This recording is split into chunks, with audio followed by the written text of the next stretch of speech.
Karon boy nata diri sa Maayo Shipping, Liloan Port of Santander kay nata ihaton nga Sportivo. So padulong ni siya sa Dumaguete pero before nato ipasakay ang sakyanan, pakita sa nako sa inyo ha ug unsay naaning inita.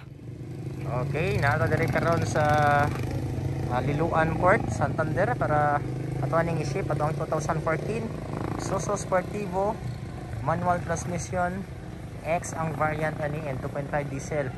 So natestingan gyud nato ang iyang kapasidad or condition sa makina kung ka-survive ba siya sa almost 140 kilometers niya 3 hours and 40 minutes siguro among biyahe or pila nalimot ko kay kadali-dali magud mi niya napagdalan nga uneven na mga one way so dili mi kadali-dali. So ako lang klarohon goals ang panit sa atong unit. Okay. Maga tagligid ako, tagligid ako. Kanida ay iyang para sa kanang fuel, nanay para open, dili lang na para inig open sa iyang central locking, ma-open to siya. So naagid siya para open nga separate. So gapo ra walay mga may issue ang sakyanan sa iyang paint. Ito kablihan ha.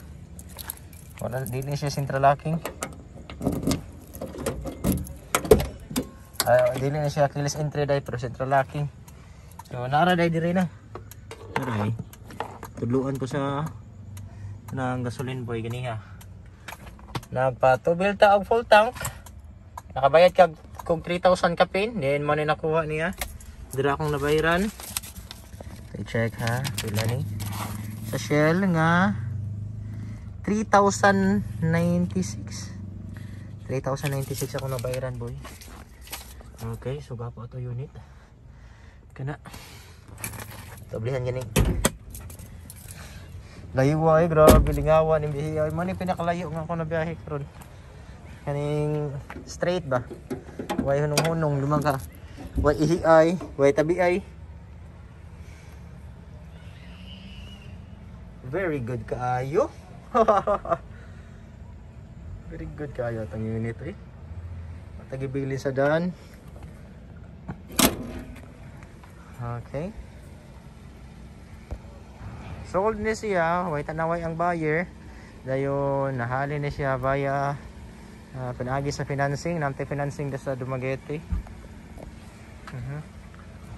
Mao din yung original ng headlight.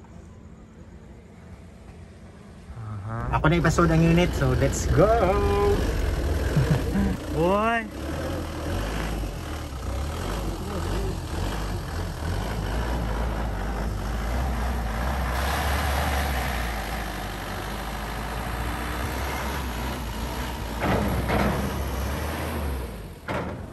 Dara, ganito sa mga kauban sa mga dipsundo, mga sakyanan. Okay, so see you later sa imuhang bagong amo.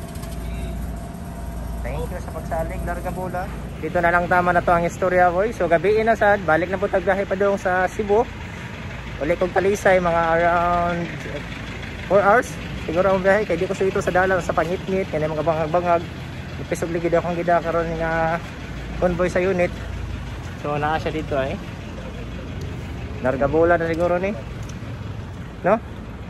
Adios boy, salamat sa pagsalig. Boss Reggie nga taga Dumaguete o Global Dominion Cebu City and was ever. Ay. Bola na ta. Di motor pasok.